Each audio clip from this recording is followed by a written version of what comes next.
In the Heights is in theaters, but does it reach new heights for movie musicals? I'll let you know right now.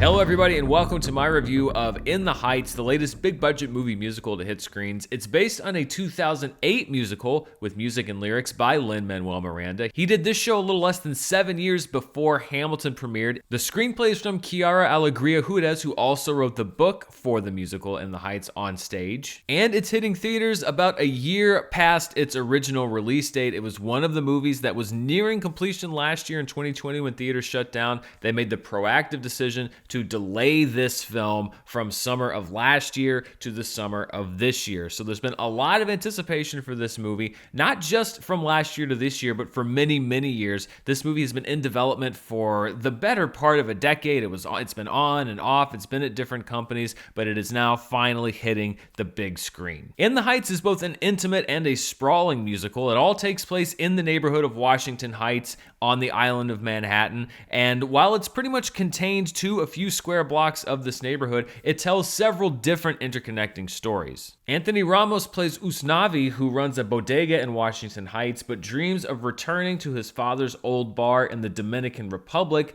to rebuild it and open it up there. Melissa Barrera plays Vanessa, an aspiring fashion designer who's torn between the limitations of her neighborhood and her loyalty to it. Leslie Grace plays Nina, a college student who is bearing the burden of the entire neighborhood's expectations. She's seen as the person who was able to break out of Washington Heights. She is studying at Stanford with the support of her hardworking father, Kevin, who's played by Jimmy Smits. Corey Hawkins, who I didn't know until today has a beautiful singing voice, plays Benny, who works for Kevin and loves Nina. He struggles with wanting what's best for her and with what's best for his career working at the car service that Nina's father owns. Providing the heart of the film is Olga Merediz. She is the only Broadway cast member who returns to reprise her original role in this film. She plays Abuela Claudia, a Cuban immigrant who came to America with her mother and has since adopted the entire neighborhood. Anthony Ramos and Corey Hawkins both have been in big movies before. Anthony Ramos in A Star is Born, among others. Corey Hawkins in Straight Outta Compton,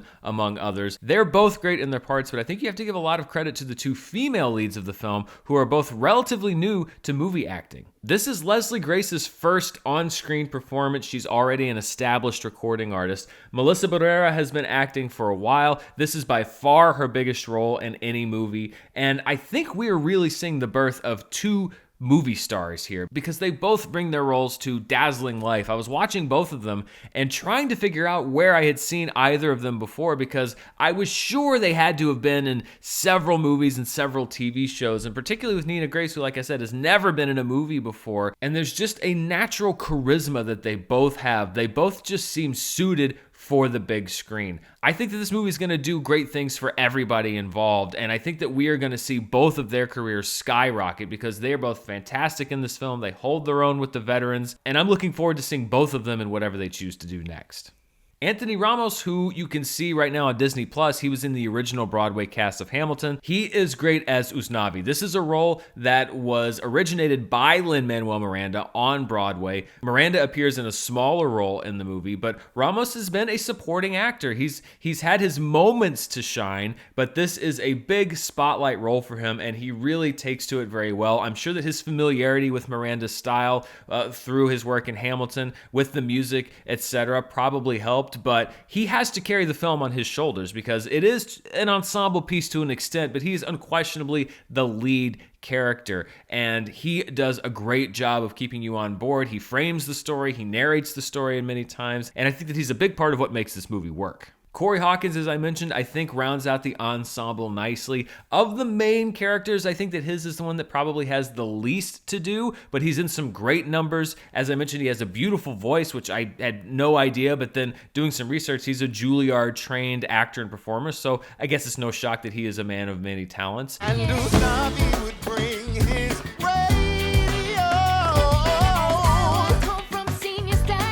And then even when you go down to the supporting performances, Jimmy Smits is an actor that I really like a lot, and it seems like he never gets the roles that he should get in movies. He's got a great supporting role in this movie as Nina's father, who wants to support his daughter whether she wants it or not, and you can feel that conflict inside of him, and also a generational conflict. It's something that comes into play with several different characters. He grew up as somebody of very little means. He dedicated his life to doing better than his father had done, and now he wants to pass that on to his daughter, but the line starts to blur about at what point is he doing that for him and at what point is he doing that for his daughter, and that conflict plays very well into the movie. And then Olga Merediz, who, as I mentioned, is the only person who returns from the original Broadway cast as her role. She was Tony nominated for her role as Abuela Claudia. I think if this movie takes off like it might, and I hope that it will, she could be in the talk potentially for an Oscar nomination. I know it seems absurdly early to be talking about these things, but she really is a standout in this film.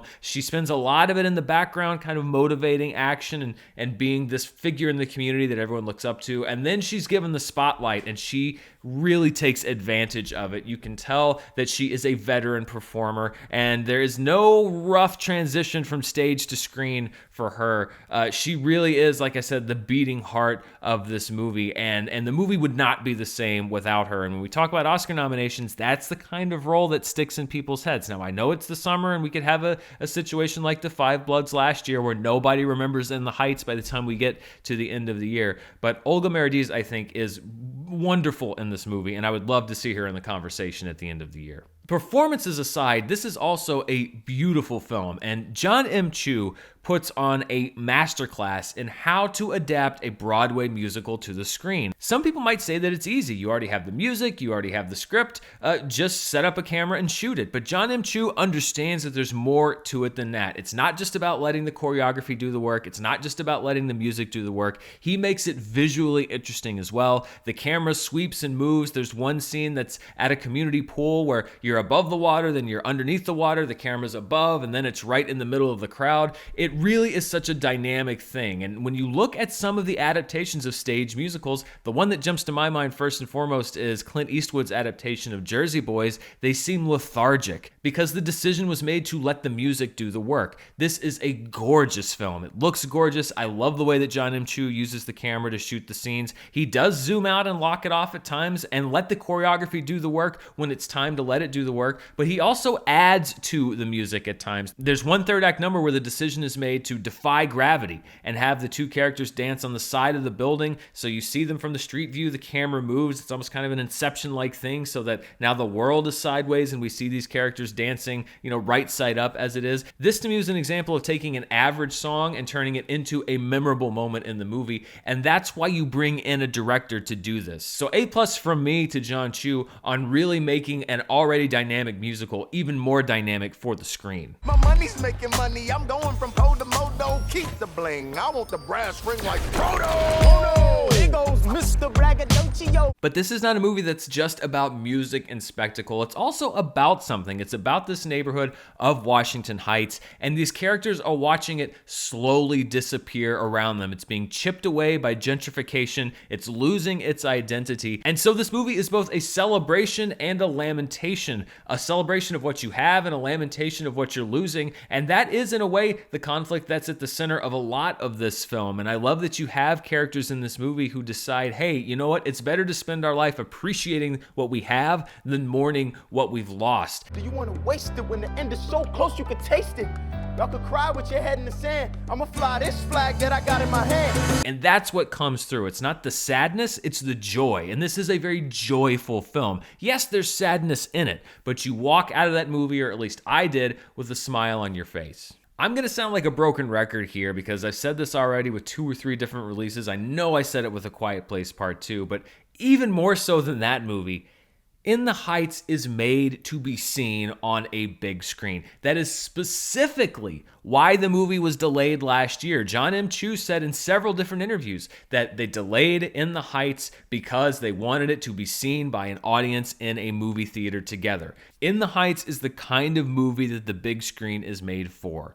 The camera work, the choreography, the sound, the music, just the feeling of community, experiencing this with a group of people, much like a Broadway show. As timing would have it, Mara and I were the only two people in our screening today at our local AMC. It was the first screening of the day. Nobody else showed up, and yet I was glad we were there because it would seem almost like an offense for that movie to have played to an empty room. This is a movie that thirsts for an audience, and so if you are in a place where you can go to a theater, where it is safe for you to go to a theater, even if you have HBO Max, if you can go see it on a big screen, I implore you to do so because this is one of those movies that proves why we cannot lose the big screen experience. This is hands down my favorite movie of the year so far. I know the competition hasn't necessarily been stiff, but it is also my favorite movie musical since the 1-2 punch of Sing Street and La La Land back in 2016. And if you'll remember, at the time, La La Land was my #1 movie of the year. I think maybe Sing Street might be now, but they're both musicals. And if we have at the end of this year 10 movies that are better than In the Heights,